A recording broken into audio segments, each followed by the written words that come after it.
बिस्मिल्लाहिर्रहमानिर्रहीम। अस्सलामुअलैकुम स्टूडेंट्स, क्या हाल चाल हैं। उम्मीद है आप सब खैरियत से होंगे।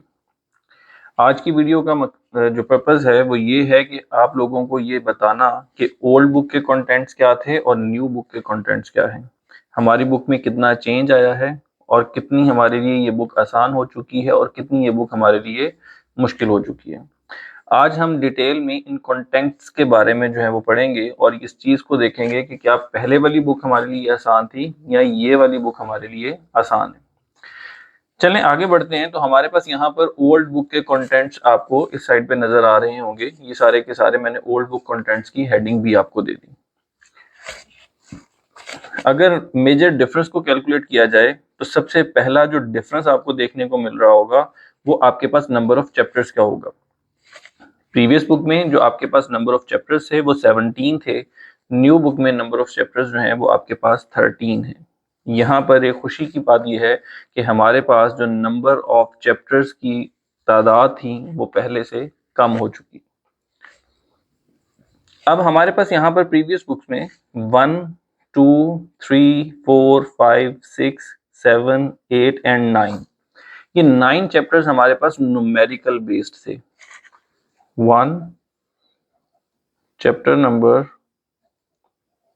1 to 9, चैप्टर नंबर 1 to 9 ये न्यूमेरिकल बेस्ड थे हमारे पास, यानी कि यहाँ पर ज्यादातर क्वेश्चनिंग थी, जो क्वेश्चंस थे जो हम सॉल्व करते थे। उसके बाद अगर आगे बढ़े तो हमारे पास चैप्टर नंबर 10 to 16 तक ये चैप्टर्स हमारे पास थ्योरम्स के थे। चैप्टर नंबर 1 to 9 हमारे पास न्यूमेरिकल बेस्ड थे।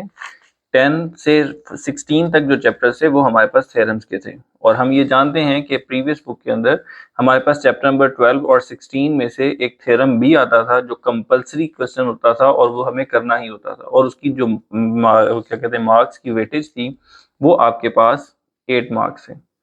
अब यहाँ पर उसके बाद चैप्टर नंबर 17 जो है ये हमारे पास प्रैक्टिकल ज्योमेट्री थी, जिसके अंदर हम कंपास की मदद से डिफरेंट शेप्स बनाते थे, different angle bisectors, side bisectors and altitude bisectors वगैरह ड्रॉ करते थे। अब अगर हम नई बुक की तरफ आते हैं तो हमारे पास यहाँ पर कुछ चैप्टर्स ऐसे हैं जो कि रिजेंबल्ड हैं पुरानी बुक के साथ, लेकिन कुछ चैप्टर्स हमारे पास ऐसे हैं जो न्यूली ऐड किए गए हैं। अगर हम यहाँ पर बात करते चलें तो हमारे पास chapter number 1, chapter number 2, chapter number 4, ये हमारे पास प्रीवियस चैप्टर्स हैं, यानी कि ये वाले 3 चैप्टर्स जो हैं वो हमारे पास प्रीवियस बुक का भी पार्ट थे और न्यू बुक का भी पार्ट है, जैसा कि हम यहाँ पर ऑब्जर्व भी कर सकते हैं। हमारे पास यहाँ पर यूनिट नंबर 2 था रियल एंड कॉम्प्लेक्स नंबर, लेकिन अब हमारी बुक का जो चैप्टर 1 है वो है सिर्फ और सिर्फ रियल नंबर। इसमें से कॉम्प्लेक्स नंबर को इसमें से रिमूव कर दिया गया। अब जब रियल नंबर को ऐड किया गया है तो रियल नंबर में इसकी थोड़ी सी डिफिकल्टी लेवल को बढ़ा दिया गया है और थोड़े से नंबर ऑफ सम्स यानी कि क्वेश्चंस की तादाद को भी बढ़ाया गया है इसमें। उसके बाद अगर आगे चलें तो हमारे पास यूनिट नंबर 3 लोगैरिथम का था। यहाँ पर unit number 2 as it is logarithm ही है, लेकिन यहाँ पर नंबर ऑफ क्वेश्चंस अगेन ज्यादा कर दिए गए हैं और प्रैक्टिसिंग मटेरियल को बढ़ा दिया गया। उसके बाद हमारे पास चैप्टर नंबर 4, यहाँ पर फैक्टराइजेशन एंड अलजेब्रिक मैनिपुलेशन है, और यहाँ पर प्रीवियस बुक में भी हमारे पास चैप्टर नंबर 4 ही था, उसमें भी algebraic expressions and algebraic formulas थे। अगर हम बात करें तो नंबर ऑफ सम्स कुछ चेंज हुए हैं, लेकिन ज्यादातर ये चैप्टर पहले वाली बुक के चैप्टर की तरह ही है, इसमें कोई बहुत बड़ा मेजर चेंज नहीं आया। ये तो 3 चैप्टर्स थे जो ऑलरेडी प्रीवियस बुक से ही रिजेंबल्ड थे। उसके बाद यहाँ पर एक और चैप्टर है जो कि इस बुक के साथ रिजेंबल्ड है, जिसको हम यहाँ पर कह सकते हैं ज्योमेट्री का चैप्टर। ज्योमेट्री के चैप्टर को अगर हम यहाँ पर गौर से देखें, यहाँ पर अब न्यू बुक के अंदर जो ज्योमेट्री का चैप्टर आपको मिलेगा वो यूनिट नंबर 11 के अंदर आपको मिलेगा, जिसका नेम थोड़ा सा चेंज कर दिया गया है और ये आपके पास है ग्लोसी एंड कंस्ट्रक्शन। अब यहाँ पर आपके पास जब ये 4 चैप्टर्स जो हैं वो रिजेंबल्ड हैं तो इन 4 चैप्टर्स प्रीवियस बुक से ही हैं, और नॉर्मली बहुत सारे इंस्टीट्यूशंस ने जब ये न्यू बुक अवेलेबल नहीं थी तो पहले ये 4 चैप्टर्स ही करवाए थे जो प्री 9th का सेशन था, ताकि स्टूडेंट्स जब आपके पास न्यू बुक के साथ ज्वाइन करें तो उसमें उन्हें किसी किस्म की कोई प्रॉब्लम फेस ना करना पड़े। अब उसके बाद आगे बढ़ते हैं कि यूनिट नंबर 4 जो हमारे पास है, यानी कि चैप्टर नंबर 5।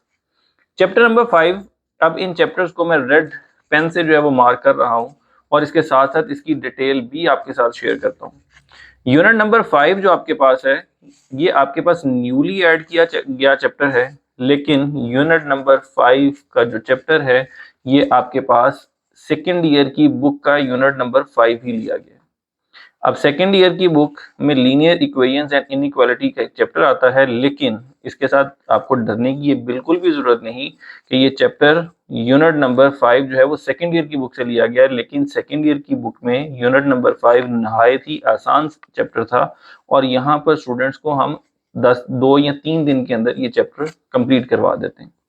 अगर बहुत भी स्लो चलें तो 1 हफ्ते से ज़्यादा ये चैप्टर टाइम नहीं लेता और इसके अंदर कोई रॉकेट साइंस नहीं है, बिल्कुल सिंपल सा चैप्टर है ग्राफिंग से रिलेटेड। उसके बाद जो दूसरा चैप्टर हमारे पास है यूनिट नंबर 6।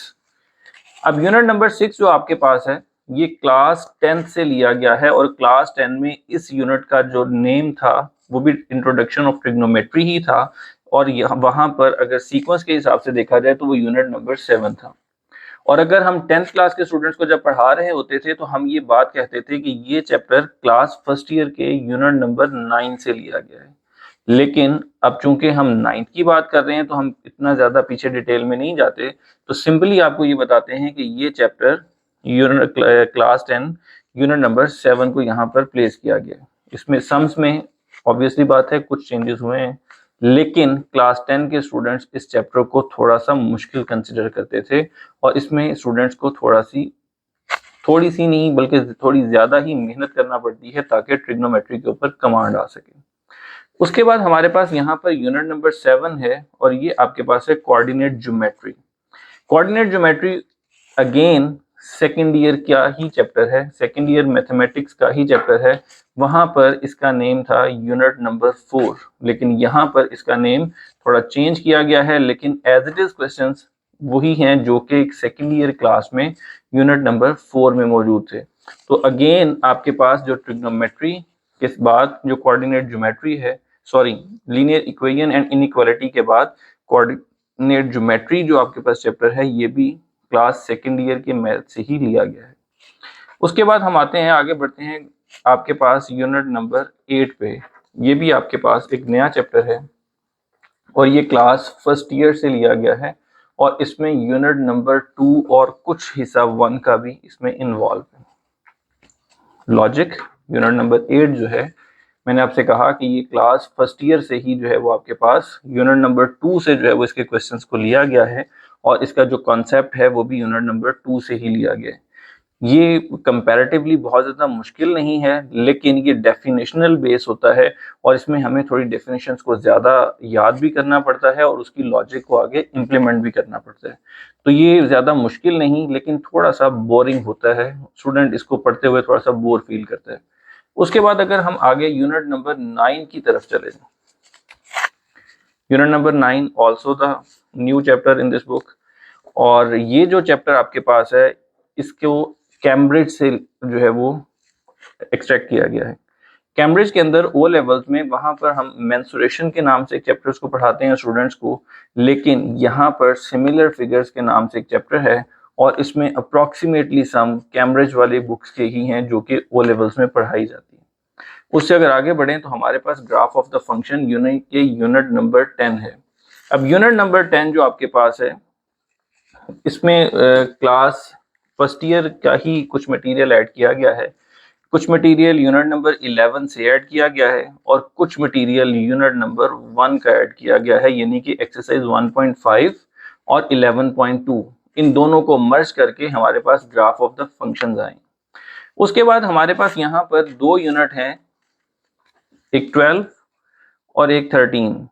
ये दोनों न्यू चैप्टर्स तो हैं, लेकिन अगर मैं यहाँ पर इनके बारे में थोड़ा सा एक्सप्लेन करूं तो बोथ चैप्टर्स, इन दोनों चैप्टर्स का जो ताल्लुक है वो आपके पास स्टैटिस्टिक्स से है।